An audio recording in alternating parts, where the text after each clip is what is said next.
एक समय की बात है। एक राजा की दो रानियां थीं, बड़ी रानी और छोटी रानी। राजमहल में छोटी रानी की हर बात मानी जाती थी, जबकि बड़ी रानी की हमेशा उपेक्षा होती थी।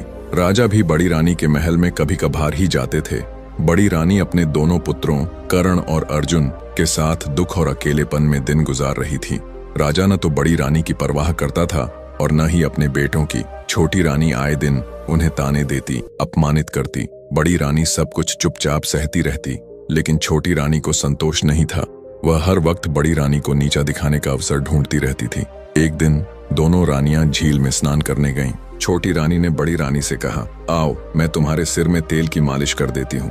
बड़ी रानी उसकी बातों में आ गई, परंतु मालिश के बहाने छोटी रानी ने एक काला जादू किया और बड़ी रानी को चिड़िया में बदल दिया। चिड़िया बनते ही वह उड़कर एक पेड़ पर जा बैठी। राजमहल लौटकर छोटी रानी ने घोषणा कर दी कि बड़ी रानी झील में डूब गई। राजा ने बिना किसी जांच के इस बात पर विश्वास कर लिया। इधर कर्ण और अर्जुन पर दुहक का पहाड़ टूट पड़ा। वे दिन रात रोते रहते। उधर चिड़िया बनी बड़ी रानी उड़ती उड़ती एक दूसरे राज्य के राजमहल में जा पहुंची। उस राज्य की राजकुमारी गायत्री को वह चिड़िया बहुत भा गई। उसने अपने पिता से कहा, पिताजी मुझे यह चिड़िया चाहिए। राजा के आदेश पर चिड़िया को पकड़कर पिंजरे में रख दिया गया। समय बीतता गया। इधर छोटी रानी को दो पुत्र हुए, पर वे इतने दुबले और कमजोर थे मानो हवा से उड़ जाएंगे। छोटी रानी उन्हें बड़े जतन से पालती, पकवान खिलाती, फिर भी कोई असर न होता। जबकि कर्ण और अर्जुन, जिन्हें ठीक से खाना भी नहीं मिलता था, स्वस्थ और तेजस्वी दिखते थे। यह देखकर छोटी रानी की जलन और बढ़ गई। एक दिन जब कर्ण और अर्जुन महल में आए, छोटी रानी का गुस्सा भड़क उठा। उसने उन्हें भला बुरा कहा, मारने दौड़ी और चीजें फेंकने लगी। यह खबर राजा तक पहुंची।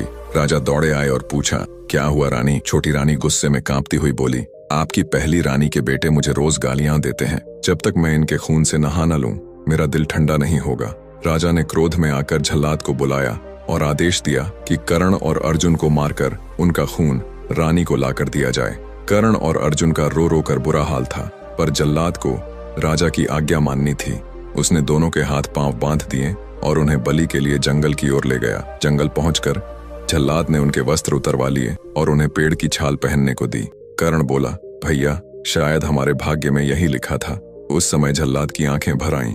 उसने धीरे से कहा, राजा की आज्ञा का पालन करना मेरी मजबूरी थी, लेकिन मैं तुम्हें कैसे मार सकता हूँ? मैंने तुम्हें अपनी गोद में खिलाया है। फिर उसने उनके बंधन खोल दिए और कहा, अब तुम इस जंगल से निकल जाओ, अपने राजकुमार रूप को छिपा लो। मेरे भाग्य में जो होगा वही सह लूंगा। कर्ण और अर्जुन ने छाल की चादरें ओढ़ लीं और जंगल की ओर निकल गए, जहां उनके भाग्य की एक नई कहानी शुरू होने वाली थी। जंगल से विदा लेते समय जल्लाद ने कर्ण और अर्जुन को जंगल से बाहर निकलने का एक सुरक्षित रास्ता दिखा दिया। फिर वह स्वयं राजमहल की ओर लौट पड़ा। रास्ते में उसने एक आवारा कुत्ते को मार डाला और उसके खून को एक पात्र में भरकर छोटी रानी को दे दिया। छोटी रानी उस खून को देखकर फूली न समाई। उसने उसी से स्नान किया और अपने पुत्रों को स्वादिष्ट भोजन परोसा।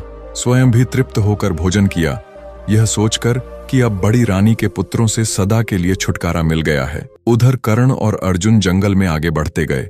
चलते चलते वे एक बड़े पेड़ के नीचे विश्राम करने के लिए बैठ गए। अर्जुन ने थककर कहा, भैया मुझे बहुत प्यास लगी है, हम बहुत दूर चलकर आए हैं, मेरा गला सूख रहा है। कर्ण ने चिंतित होकर कहा, तुम यहीं रुको, मैं आसपास कहीं पानी ढूंढ कर लाता हूँ। कर्ण पास के इलाकों में पानी की तलाश में निकल पड़ा। कुछ ही दूर पर उसे एक सुंदर तालाब दिखाई दिया, पर समस्या यह थी कि पानी अर्जुन तक कैसे पहुँचाया जाए। तभी कर्ण को अपनी चादर का ध्यान आया। उसने सोचा, अगर मैं चादर को पानी में भिगो कर ले जाऊं तो अर्जुन की प्यास बुझ सकती है। यह सोचकर वह तालाब में उतर गया। संयोग से वह तालाब एक अन्य राज्य की सीमा में स्थित था। उसी दिन उस राज्य के राजा का आकस्मिक निधन हो गया था। राजा की कोई संतान नहीं थी और अब राज्य को उत्तराधिकारी की आवश्यकता थी। मंत्रियों और पुरोहितों ने परामर्श कर निर्णय लिया कि जो व्यक्ति भाग्यवश राज तिलक के योग्य सिद्ध होगा वही नया राजा बनेगा। इसके लिए एक विशेष योजना बनाई गई। राज सिंहासन को एक सफेद हाथी की पीठ पर बांधकर जंगल में छोड़ दिया गया, ताकि हाथी स्वयं ईश्वर की प्रेरणा से योग्य व्यक्ति का चयन करे। वही हाथी चलते चलते उस तालाब तक पहुंच गया जहां कर्ण चादर भिगो रहा था। हाथी ने कर्ण के माथे पर प्राकृतिक रूप से बना हुआ एक चमकता हुआ चिन्ह देखा, जो राज तिलक की ही भांति प्रतीत हो रहा था। हाथी तुरंत गर्जना करता हुआ आगे बढ़ा, अपनी सूंड से कर्ण को उठाया और सीधे उसे सिंहासन पर बैठा दिया। कर्ण हतप्रभ था। वह अर्जुन को पुकारता रहा, अर्जुन अर्जुन, मैं यहाँ हूँ, पर हाथी की गति इतनी तीव्र थी कि उसकी आवाज तालाब और जंगल के पार कहीं खो गई। उधर अर्जुन अब भी पेड़ के नीचे बैठा भाई की राह देख रहा था। जब बहुत समय बीत गया और करण वापस नहीं आया तो डर और चिंता से वह रोने लगा। रोते रोते पूरा दिन बीत गया। रात होने पर भूख, प्यास और थकावट से वह वहीं सो गया। सुबह होते ही एक सन्यासी उस मार्ग से गुजरा। उसने अर्जुन को इस अवस्था में देखा, अकेला, सहमा और आंसुओं में डूबा।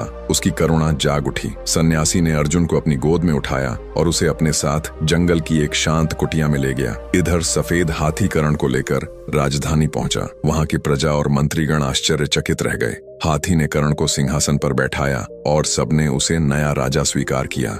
विधि पूर्वक उसका राज तिलक हुआ।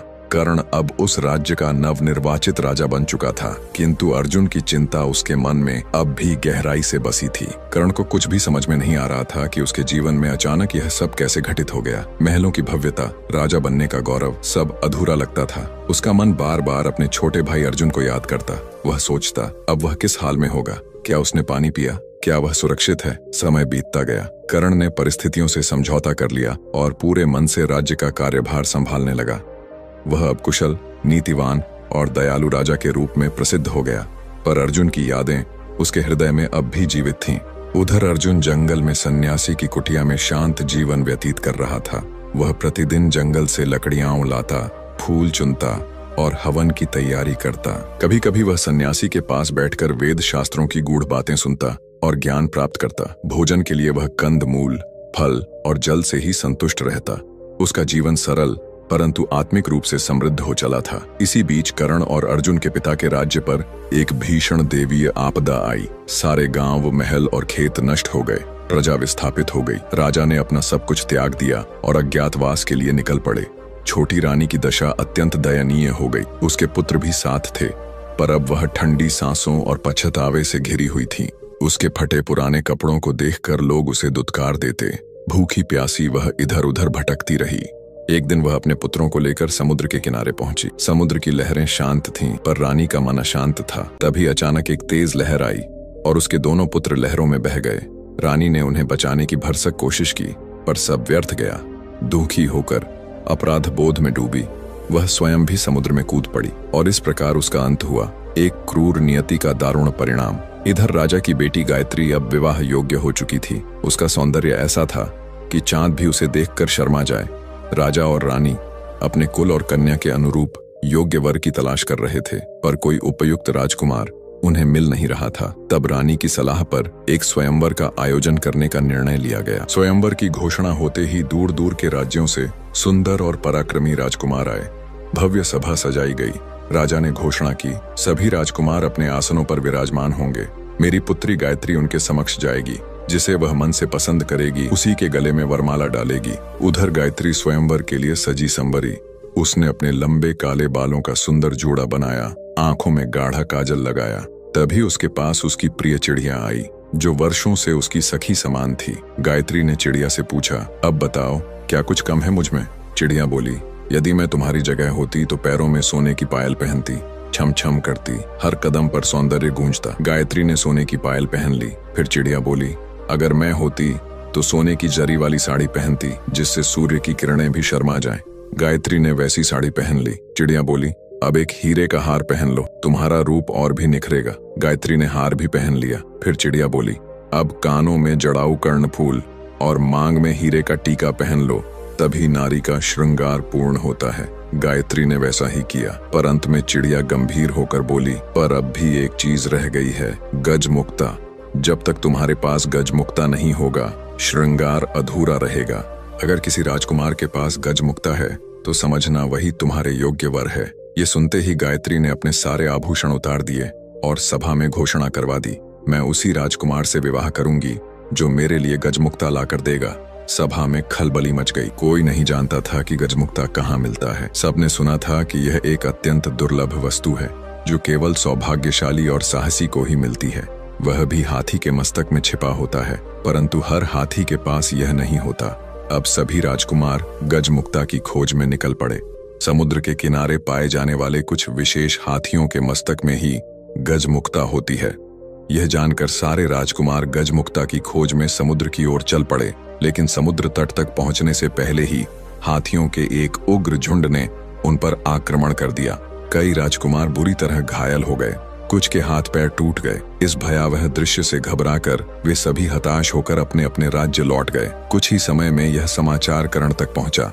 राजकुमारों की दशा जानकर उसे उन पर दया आई, लेकिन गायत्री के व्यवहार पर अत्यंत क्रोध भी आया। उसे लगा कि यह घमंड का परिणाम है। उसने निश्चय किया कि वह गायत्री के अभिमान को चूर चूर कर देगा।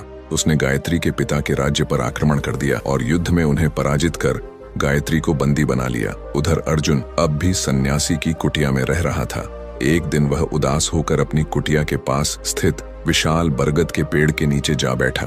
उसी पेड़ पर एक गुल और एक बुलबुल रहते थे। अर्जुन ने उनकी बातचीत सुनी। गुल बुलबुल को स्वयंवर की सारी घटना सुना रहा था। फिर वह बोला, कौन जानता है इस घटना का क्या परिणाम होगा। बुलबुल बोली, क्षीर सागर के किनारे एक दूध जैसा सफेद पहाड़ है। वहां से दूध क्षीर सागर में गिरता है। उसी सागर में एक स्वर्ण कमल खिला है और उसी कमल में एक दूध सा सफेद हाथी रहता है। उसी हाथी के मस्तक में गजमुक्ता है, लेकिन वहां पहुंचना आसान नहीं है। कोई साहसी राजकुमार ही वहां तक पहुंच सकता है। सारी बातें सुनकर अर्जुन ने उनसे पूछा, क्या मैं वहां जा सकता हूं? क्या तुम मेरी मदद करोगे? गुल और बुलबुल ने हाँ कहा। पहले तुम सन्यासी से उसका त्रिशूल लो, फिर पीपल के पेड़ के पास जाकर राजकुमार के वस्त्र मांगो। इन सब की प्राप्ति के बाद ही यात्रा संभव है। अर्जुन ने सन्यासी से त्रिशूल लिया और पीपल के पेड़ से सुंदर राजवस्त्र पाए। फिर उन वस्त्रों को पहनकर वह क्षीर सागर की ओर निकल पड़ा। क्षीर सागर पहुंचा तो देखा दूध जैसा सफेद हाथी स्वर्ण कमल के मध्य खड़ा है। उसके मस्तक पर गजमुक्ता की माला थी, जिसकी रोशनी से चारों ओर उजाला फैल रहा था। अर्जुन उस हाथी की पीठ पर कूदा और जैसे ही त्रिशूल को उसके मस्तक पर रखा, सागर, कमल, हाथी सब अदृश्य हो गए। वहां केवल एक कमल का फूल खिला रह गया और उसके भीतर गजमुक्ता की माला रखी थी। कमल की पंखुड़ियों के भीतर से एक मधुर मानवीय स्वर आया, निश्चय ही तुम कोई राजकुमार हो। तुम्हारा राज्य कौन सा है? अर्जुन ने उत्तर दिया, मैं कोई राजकुमार नहीं, एक साधारण युवक हूँ जो एक सन्यासी के साथ जंगल में रहता है। स्वर फिर बोला, ठीक है, तुम इस गजमुक्ता की माला को अपने सिर पर रखो और मुझे कमल को अपने हृदय में स्थान दो। गायत्री तुम्हारी पत्नी बनेगी और तुम्हारा जीवन सुखमय होगा। अर्जुन कमल की माला लेकर क्षीर सागर की बालू पर चलते हुए वापस लौटने लगा। तभी उसे अचानक किसी की आवाज सुनाई दी, हमें भी साथ ले चलो भाई। वह चौंका, चारों ओर देखा, कोई नहीं था। उसने फिर कुछ कदम बढ़ाए तो वही आवाज फिर आई। अब वह बालू की ओर ध्यान से देखने लगा। आवाज बालू के भीतर से आ रही थी। अर्जुन ने त्रिशूल से वहां की बालू हटाई तो देखा कि वहां 3 सोने की मछलियां फंसी थीं। वह उन तीनों को भी अपने साथ लेकर चल पड़ा। इधर एक दिन कर्ण शिकार खेलने गया। पूरे दिन भटकने के बावजूद उसे एक भी शिकार हाथ नहीं लगा। थक कर वह एक पेड़ के नीचे बैठ गया। तभी अचानक उसे ध्यान आया, यही वह स्थान था जहां उसने वर्षों पहले अपने छोटे भाई अर्जुन को छोड़कर पानी लेने गया था और फिर एक विशाल हाथी उसे कहीं दूर ले गया था। वह इस स्थान पर कभी लौट ही नहीं सका। अर्जुन का क्या हुआ होगा? क्या वह जीवित होगा? ये सोचते हुए कर्ण की आंखों से आंसू बह निकले। राजभवन लौटने के बाद भी उसका मन बेचैन रहा। वह हर समय अर्जुन के बारे में ही सोचता रहा। उधर अर्जुन गजमुक्ता लेकर गायत्री के राज्य पहुंचा तो उसे पता चला कि राजा कर्ण गायत्री को बंदी बनाकर अपने राज्य ले गया है। अर्जुन बिना समय गंवाए सीधे कर्ण के राजमहल पहुंचा। वहां राज रक्षकों को 3 सोने की मछलियां देकर उसने कहा, अपने राजा से कहो कि गायत्री को मुक्त करें। लेकिन राजा कर्ण तो अपने भाई के वियोग में इतने वर्षों से पीड़ा में था। वह कमरे में बंद होकर उदासी में डूबा हुआ था। अर्जुन 7 दिन तक त्रिशूल हाथ में लिए, सिर पर गजमुक्ता धारण किए, राजमहल के सामने बैठा रहा। 8वें दिन जब कर्ण कुछ सामान्य हुआ, दासियां सोने की मछलियों को काटने चलीं। तभी मछलियां बोल उठीं, हमें मत काटो, हम राजा के भाई हैं। ये सुनकर सब चकित रह गए। जब अंगरक्षकों ने राजा को अर्जुन के आने की खबर दी तो कर्ण दौड़कर बाहर आया और जैसे ही उसने अर्जुन को देखा, वह भाव विभोर होकर उससे लिपट गया। तभी दासियां वे बोलने वाली मछलियां भी लेकर वहां आईं। लेकिन जैसे ही मछलियां कर्ण के हाथों से स्पर्श हुईं, वे 3 सुंदर राजकुमारों में बदल गईं। कर्ण और अर्जुन ने उन्हें देखते ही पहचान लिया। वे छोटी रानी के पुत्र थे। कर्ण और अर्जुन ने जब पूरी बात सुनी, छोटी रानी का दुख, उनका त्याग और वर्षों की पीड़ा, तो दोनों भाइयों की आंखों से आंसू बह निकले। अब 5 भाई हर्षोल्लास के साथ राजमहल में रहने लगे। कर्ण ने अर्जुन और गायत्री के विवाह की तैयारियां शुरू कर दी। गायत्री के पिता को संदेश भिजवाया गया कि उनकी पुत्री को मुक्त किया जा रहा है। राजमहल की चिड़िया, जो गायत्री की सहेली बन चुकी थी, ने यह शुभ समाचार उसे सुनाया। गजमुक्ता लेकर राजपुत्र आ गया है। गायत्री मुस्कुराकर बोली, मैं जानती थी वह अवश्य आएगा। उसी समय एक दासी दौड़ती हुई आई और बोली, गजमुक्ता लाने वाला राजपुत्र राजा कर्ण का ही भाई है। गायत्री अत्यंत प्रसन्न हुई। उसने निश्चय किया कि आज वह अपनी प्रिय चिड़िया को स्वयं स्नान कराएगी। उसने गाय के दूध में कच्ची हल्दी पीसकर उसे स्नान कराया। जैसे ही दूध उसके पंखों पर पड़ा, चिड़िया एक सुंदर स्त्री में बदल गई। गायत्री ने आश्चर्य से पूछा, तुम कौन हो? वह बोली, मैं वही हूँ, तुम्हारी छोटी रानी। कर्ण और अर्जुन मेरे ही पुत्र हैं। इसके बाद उसने गायत्री को अपने जीवन की सारी पीड़ादायक कथा सुनाई। अगले दिन अर्जुन और गायत्री का विवाह धूमधाम से संपन्न हुआ। विदा के समय गायत्री ने अपने पिता से कहा, मैं पालकी में अकेली ही जाऊंगी। राजा ने पूछा, बेटी ये कैसी बात? गायत्री ने कहा, मैंने संकल्प लिया है कि प्रार्थना के समय मैं एकांत में रहूंगी। राजा बोले, ठीक है, जैसा तुम चाहो। विदा के समय गायत्री चुपचाप छोटी रानी को अपनी पालकी में बैठा लेती है। अर्जुन अपनी पालकी में बैठता है। जब पालकी राजा कर्ण की मां के पास पहुंची तो गायत्री के साथ एक सुंदर स्त्री और उतरी। सभी आश्चर्य में पड़ गए। जैसे ही वह स्त्री उतरी, उसने कहा, कहाँ है मेरे कर्ण और अर्जुन? मेरे पास आओ। मां की पुकार सुनते ही कर्ण और अर्जुन दौड़कर उसके गले लग गए। छोटी रानी के तीनों पुत्र भी दौड़ते हुए वहां आए और अपनी मां से मिलकर भाव विह्वल हो उठे। राजमहल में यह सुखद समाचार फैल गया। बड़ी रानी ने भी सब सुनकर वर्षों बाद राहत की सांस ली। अब सभी दुख समाप्त हो चुके थे। राजमहल एक बार फिर आनंद और प्रेम से भर गया। सबके दिन सुखपूर्वक बीतने लगे। दोस्तों, आपको ये कहानी कैसे लगी? कमेंट करके जरूर बताइए। वीडियो अच्छी लगी है तो लाइक और शेयर करें। ऐसे नई कहानी के लिए चैनल को सब्सक्राइब जरूर करें। आपको किसी तरह कहानी पसंद है, हमें जरूर बताइए ताकि हम उसी तरह की वीडियो लेकर आएंगे। यदि आप हमारे पिछले कहानियां अब तक नहीं देखा है तो उसे भी एक बार जरूर देखें। आपका ध्यान रखें, क्योंकि जल्द मिलेंगे एक नई कहानी के साथ। तब तक के लिए जय सीताराम।